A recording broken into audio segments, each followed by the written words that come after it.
3, 2, 1. All right. Welcome back, ladies and gentlemen. It's your boy Razor from Razor 2 coming at you with some Rust Council Edition content today. All right, before we get into today's topic, make sure you guys drop that sub and like and hit that notification bell for the most up-to-date and recent Rust Council Edition news. And you've read the title. We're going to be talking about Rust Council, the Aquageddon Phase 1, the subs, labs, and more. And it's coming out for the PlayStation 4, Xbox Series X, and all the OG consoles out there. And it'll be here tomorrow, May 30th. So expect it to hit the main branch of Rust Council Edition on the 30th of May. It's probably going to be a full wipe. They haven't announced it yet, but usually when new content enters the game, you'll be seeing a full wipe, meaning everything's wiped all around. All right, with that being said, we're going to be talking about the dev blog that just came out, and then we're going to answer some of those questions that you guys have had in the comment section below about tugboats, the release of backpacks, and a ton more. All right, so let's get into the dev blog real quick, and we'll bring it over. Oh my goodness. We're only going to briefly go over this because it's a lot of the same information you guys have been hearing lately, so we'll talk about it, and then boom.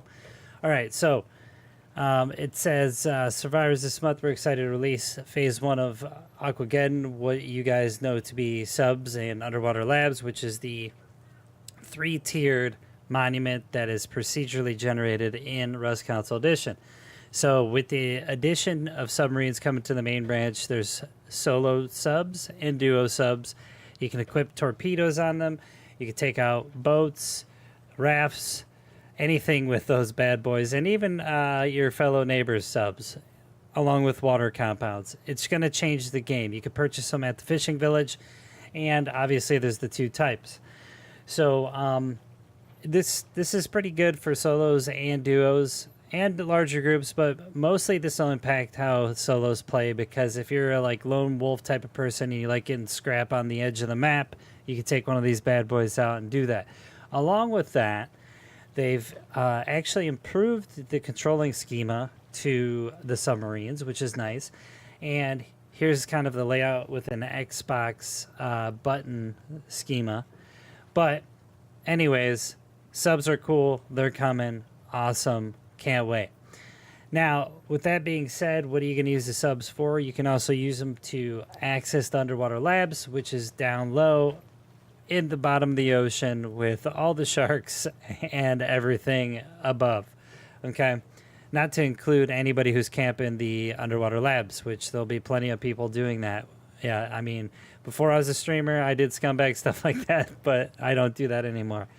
So anyways, to access these labs, there's a few moon pools, right? You have the one main one that the submarine can come up and into, and then you have another one where you can swim up in through with scuba gear.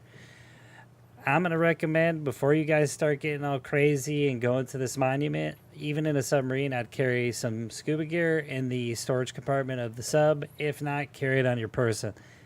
You're going to need it. Because if you got to dip out and you don't have any of that stuff on you and people took your sub, at least you got a way to swim back to the top and your boys can pick you up. Or girls, however you want to look at it.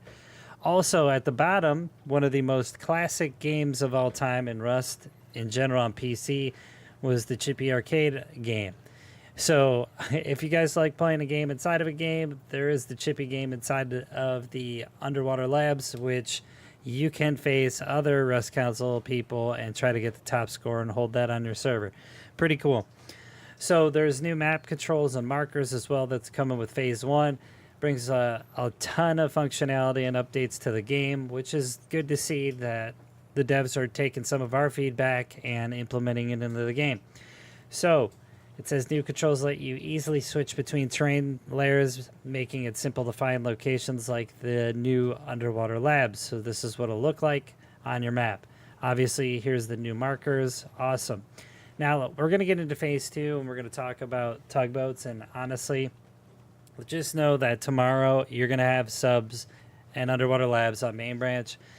But I know we said that we might get tugboats, but needless to say, tugboats are coming June 27th. There was a typo in the dev blog. We've already confirmed that. It is going to come out June 27th on the public testing branch.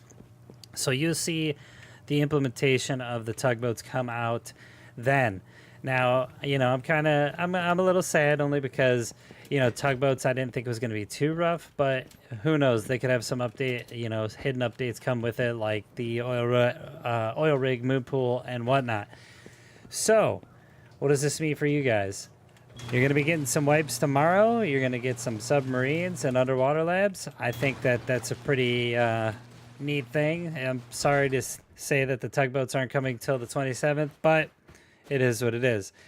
Now, with your subs and whatnot, you should definitely consider building a submarine base. I'll probably have a couple builds of some being released probably a week or two after subs have been and get to the main branch. That way we can kind of show you what we do with them, how we raid with them, how we travel with them, and whatnot.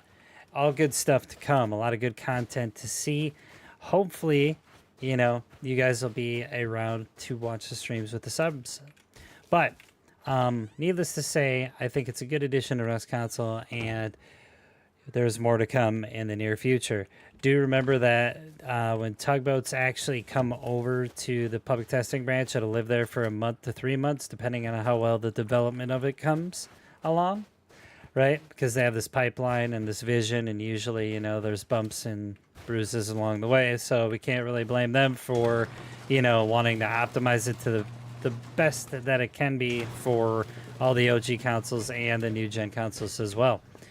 Other things to talk about that were in the dev blog, which I closed out, were a big conversation around backpacks. Backpacks coming to Rust Console. They didn't really say that they were going to bring them out or when the release of them are going to be. I'd imagine, though, it could be pretty soon. I don't know when that update will be hitting, but I mean, backpacks is literally just an item you equip to your person and you carry loot on it. So, with that being said, that is all the news that I had for you guys today. I will see you on the next update video. Not too much, but at least you guys know when these action items are going to be coming to Rust Console. I will see you next video. Bye.